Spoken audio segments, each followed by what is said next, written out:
न्यासी महंत दिनेन्द्र दास जी महाराज, महापौर अयोध्या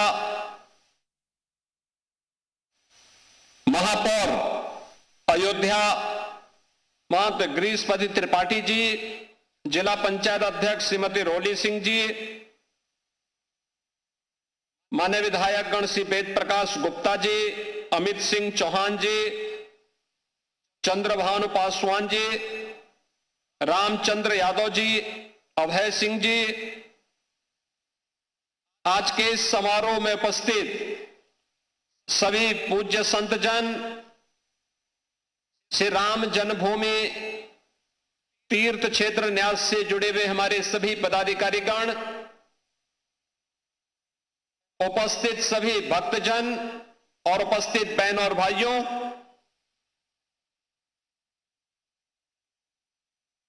प्रतिष्ठा द्वादशी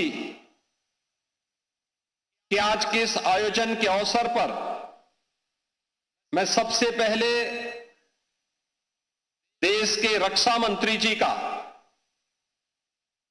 इस पावन आयोजन के अवसर पर हृदय से स्वागत करता हूं, उनका अभिनंदन करता हूं।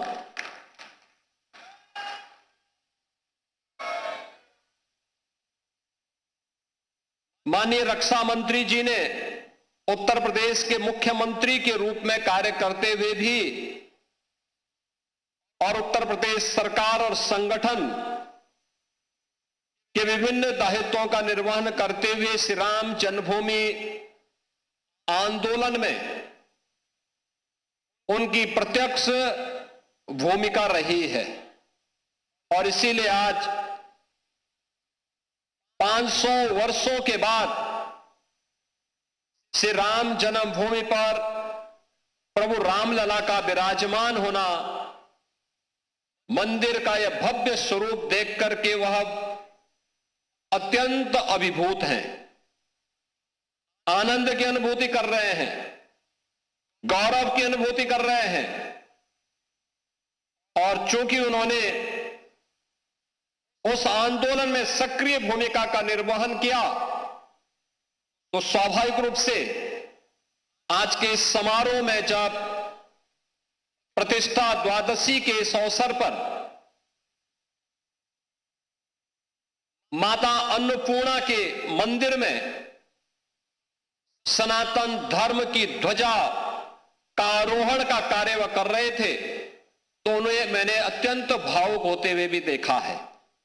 मैं इस अवसर पर उनकी उपस्थिति के लिए उनका उत्तर प्रदेश सरकार की ओर से और उत्तर प्रदेश के वासियों की ओर से, उत्तर प्रदेश की जनता जनार्दन और सेवी राम भक्तों की ओर से हृदय से अभिनंदन करता हूं। बहनों और भाइयों, स्वतंत्र भारत के बाद श्री राम जन्मभूमि आंदोलन के अनेक पड़ाव अयोध्या ने देखे हैं। अयोध्या जिसके नाम से यह एहसास होता है कि यहां कभी युद्ध नहीं हुआ, यानी कोई भी दुश्मन यहां के शौर्य से, यहां के वैभव से, यहां के पराक्रम के सामने कभी टिक नहीं पाया। लेकिन कुछ लोगों ने अपने निहित स्वार्थ से, मजहबी जनून और सत्ता की तुष्टीकरण की उस निकृष्टता में पड़ करके अयोध्या को भी उपद्रव और संघर्ष का एक अड्डा बना दिया था। वही अयोध्या पिछले 11 वर्ष के अंदर देश के यशस्वी प्रधानमंत्री आदरणीय श्री नरेंद्र मोदी जी के यशस्वी नेतृत्व में उन 3 महत्वपूर्ण घटनाओं को कभी विस्मृत नहीं कर सकता। याद करिए, 5 अगस्त 2020 जब पहली बार स्वतंत्र भारत में देश का कोई प्रधानमंत्री स्वयं अयोध्या धाम में पधारे और उन्होंने अपने कर कमलों से 500 वर्षों की कलंक को पूरी तरह समाप्त करते हुए श्री राम जन्मभूमि के मूर्ति भूमि पूजन के कार्यक्रम को संपन्न किया था। दूसरी तिथि जब 22 जनवरी 2024 को, और हिंदू पंचांग के अनुसार कहें तो पौष शुक्ल द्वादशी की वह पवित्र तिथि, जब स्वयं फिर आदरणीय प्रधानमंत्री जी अयोध्या धाम पधारे और उन्होंने श्री राम लला के भव्य मूर्ति की प्राण प्रतिष्ठा के कार्यक्रम को अपने कर कमलों से संपन्न किया।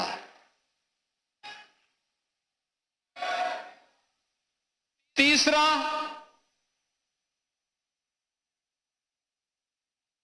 जब अभी 25 नवंबर को विवाह पंचमी के शुभ अवसर पर आदरणीय प्रधानमंत्री जी फिर अयोध्या आए थे और राम मंदिर के मुख्य शिखर पर उन्होंने सनातन धर्म की ध्वजा पताका को, भगवा ध्वजा को प्रतिष्ठित करके सनातन से ऊपर कोई नहीं, इस सनातन की ध्वजा पताका हमेशा दिग दिगंत तक ऐसे ही गूंजती रहेगी और ऐसे ही दिखाई देगी। इस उद्घोष के साथ उन्होंने अयोध्या में आकर के पूरे देश और पूरी दुनिया को एक संदेश दिया। बहनों और भाइयों, अयोध्या ने जो संघर्ष देखा था, पिछली सरकार ने अयोध्या को लहूलुहान करने का कार्य किया था। जिस अयोध्या में कभी संघर्ष नहीं होते थे, उस अयोध्या को लहूलुहान करने वाले लोग, उस अयोध्या में जिनके शासन में आतंकी हमले होकर के अयोध्या को लहूलुहान करने का प्रयास हुआ था, लेकिन प्रभु की कृपा और बजरंगबली जहां की रक्षा स्वयं कर रहे हो, वहां तो भूत पिशाच से निकट नहीं आवे महावीर जब।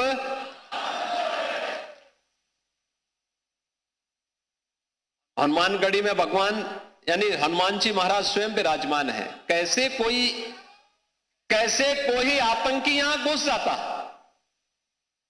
जैसे ही उन्होंने दुस्साहस किया था 2005 में, याद करिए कैसे पीएसी के जवानों ने ठक ठक ठक ठक करके वहीं पे उनको मार गिराया। अयोध्या तो संदेश देती है और उसी संदेश को आगे बढ़ाने के लिए अब आप देखते होंगे देश और दुनिया का कोई भी ऐसा श्रद्धालु नहीं, सनातन धर्मावलंबी नहीं, जो अब अयोध्या आकर के दर्शन करके अभिभूत न होता हो। 1 लाख एवरेज अगर हम लोग देखें, पिछले 5 वर्ष के अंदर 45 करोड़ से अधिक श्रद्धालु अयोध्या धाम में आया है। जहां पर पहले कुछ लाखों में लोग आते थे। याद करिए 17 के पहले न बिजली थी, न पानी थी, न स्वच्छता थी, न सड़क थी, न कनेक्टिविटी थी, कोई सुविधा नहीं थी, सुरक्षा की भी व्यवस्था नहीं थी, और कोई जय श्री राम बोलता था तो उस पर लाठी जरूर पड़ जाते थे, गिरफ्तारियां हो जाती थी।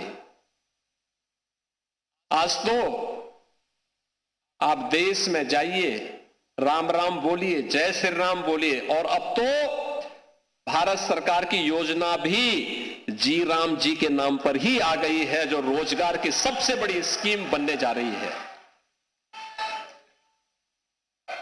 कोई भी बेरोजगार व्यक्ति जब आएगा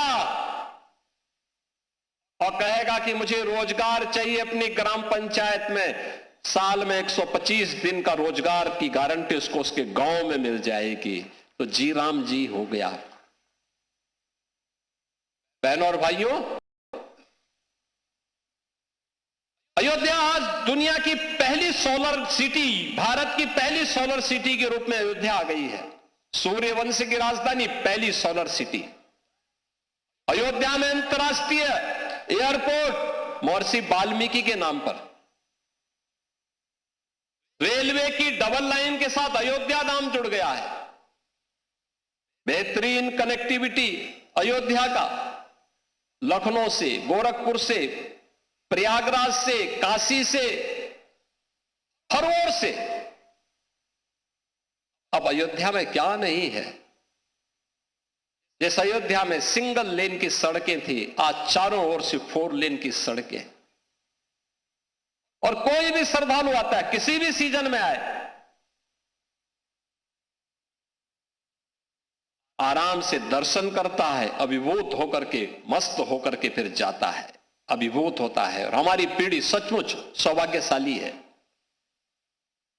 कई पीढ़ियां, 500 वर्षों के इतिहास को जब हम देखते हैं, 500 वर्षों के इतिहास को जब हम देखते हैं, याद करिए 1526 से लेकर के 1528 से लेकर के 1992 तक, और 1992 से लेकर के उसके उपरांत भी अयोध्या में हर 20-25 वर्ष के अंदर कोई ना कोई बड़ा संघर्ष राम भक्त करता था राम मंदिर को वापस लेने के लिए। लगातार संघर्ष करता रहा, कभी बैठा नहीं, रुका नहीं, झुका नहीं। उसने सत्ता की परवाह नहीं की, उसने दमन की परवाह नहीं की, उसने गोलियों और लाठियों की परवाह नहीं की। वो लड़ता रहा और उस संघर्ष का परिणाम हमारे सामने था। और यह आंदोलन सफलता की नई ऊंचाइयों तक तब पहुंचा जब राष्ट्रीय स्वयंसेवक संघ ने नेतृत्व दिया। पूरे पूज्य संतों को एक मंच पर लाने में, स्वर्गीय अशोक सिंघल जी ने एक मंच पर लाने में सफलता प्राप्त की। एकदम गुलामी का कलंक मिटा और भव्य राम मंदिर का मार्ग प्रशस्त होता हुआ दिखाई दिया। बहनों और भाइयों, आज उसी प्राण प्रतिष्ठा के 2 वर्ष पूर्ण होने के उपलक्ष्य में आज का इस समारोह यहां पर आयोजित हो रहा है। अयोध्या की इस दिव्यता को, इस भव्यता को अनंत काल तक बनाए रखने के लिए हम सबको, हर सनातन धर्मावलंबी को आगे बढ़ना पड़ेगा। एक साथ अपने जीवन का हिस्सा इसको बनाना पड़ेगा। ये यात्रा की विराम नहीं, ये नई यात्रा की शुरुआत है। विरासत पर गौरव की अनुभूति करते हुए विकास के नित नए प्रतिमान को स्थापित करना, और इसी के लिए प्रधानमंत्री जी ने हर भारतवासियों के सामने विकसित भारत की एक संकल्पना दी है।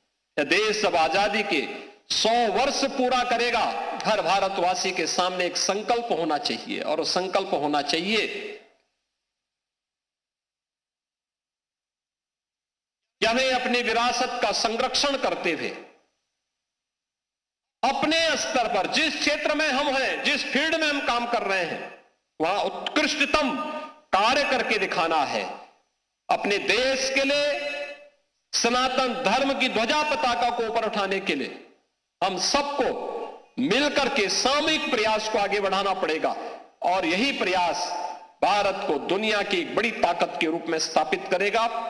प्रतिष्ठा द्वादशी के अवसर पर मैं एक बार फिर से सभी राम भक्तों को बधाई देता हूं। आज के समारोह के मुख्य अतिथि माननीय रक्षा मंत्री जी का हृदय से अभिनंदन करता हूं। आप सबके प्रति भी हृदय से अपनी शुभकामनाएं देते हुए प्रभु से यही प्रार्थना करता हूं कि वो आपके जीवन में, कल वर्ष 2026 का पहला दिन है। 2026 अंग्रेजी तिथि का जो वर्ष प्रारंभ हो रहा है, यह पूरा वर्ष आपके जीवन में शुभ और मंगलकारी हो, इस विश्वास के साथ आप सबके प्रति मेरी मंगलमय शुभकामनाएं हैं। धन्यवाद। जय हिंद, जय जय श्री राम।